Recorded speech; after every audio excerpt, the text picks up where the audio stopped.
Ils sont environ 5000 cyclistes à passer quotidiennement route de Vienne aux abords du conservatoire de Strasbourg. Avec des pistes cyclables aux allures parfois d'autoroute, les cyclistes ne se sentent pas toujours en sécurité, d'autant plus en hiver car la pénombre s'installe rapidement.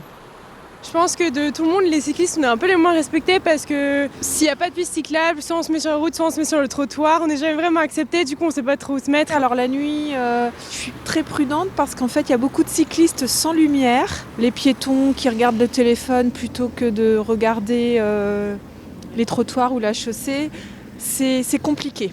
Ça m'est arrivé plein de fois d'avoir des frayeurs avec les voitures. Juste par exemple ici, typiquement, le feu peut être vert pour nous et les gens ils tournent sans regarder. Les gens voient moins bien et sont peut-être un peu plus agités la nuit sur les soirs de la semaine. Moi je circule sans lumière donc ça craint.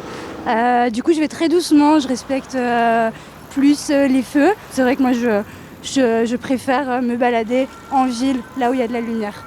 Alors même si l'éclairage public en ville peut laisser penser que l'on est vu des autres, ce n'est pas toujours le cas.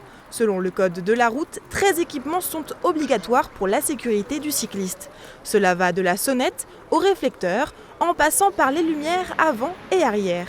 Chaque année, la police municipale, en partenariat avec l'association Cadre 67, réalise des opérations de sensibilisation et ils font un constat. Un vélo sur 4 n'aurait pas les équipements obligatoires. Le problème qu'on a avant tout, c'est un problème de qualité des vélos et des équipements qui sont sur les vélos. Souvent, l'éclairage est laissé un peu de côté, donc on est obligé d'avoir des équipements de sécurité sur son vélo, que ce soit les lumières, les réflecteurs, tout ça est obligatoire et on peut être verbalisé d'ailleurs pour défaut d'équipement. Donc bien sûr, c'est plus important en hiver que le reste du temps, mais c'est important aussi toute l'année la nuit. À chaque manquement, une amende de 11 € peut être apposée aux cyclistes. Pour aider les Strasbourgeois à bien s'équiper et dans le cadre de la campagne nationale cycliste Briller, l'association Cadre 67 s'engage. Ce que je vous propose aujourd'hui, c'est de vous offrir ces éléments, puisque ça va avec le gravage de votre vélo, à choisir entre ces éléments et le kit lumière, donc avant-arrière de secours si vous n'en avez pas, et puis au hasard, selon votre choix, un élément. Réflecteur, pince-pantalon, bavette arrière pour pas être sale pendant l'hiver.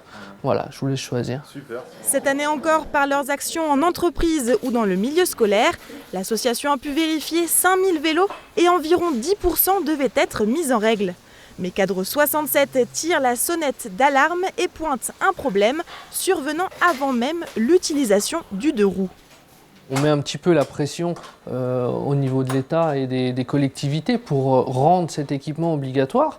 On ne comprend pas pourquoi aujourd'hui les vélos de ville ne sont pas systématiquement équipés. On ne fait pas les choses pour que ce soit d'office sur le vélo. Donc ça, c'est une première chose qui est importante. Et puis après, il y a tous les éléments de sécurité, la sonnette, les catadiopes pour être vus aussi en latéral, qui doivent obligatoirement être sur le vélo au moment de l'achat. Et malheureusement, encore dans certaines grandes surfaces et des grandes surfaces sportives, ce n'est pas le cas. Tous les éléments ne sont pas vendus, donnés avec le vélo. Obtenir les équipements lumineux peut être une question vitale. Car depuis le début de l'année, 139 accidents impliquant des vélos ont été comptabilisés, dont 5 mortels. Et alors que les trottoirs et pistes cyclables sont de plus en plus embouteillés, entre piétons et nouveaux engins électroniques, c'est à chacun de savoir se faire voir et briller la nuit.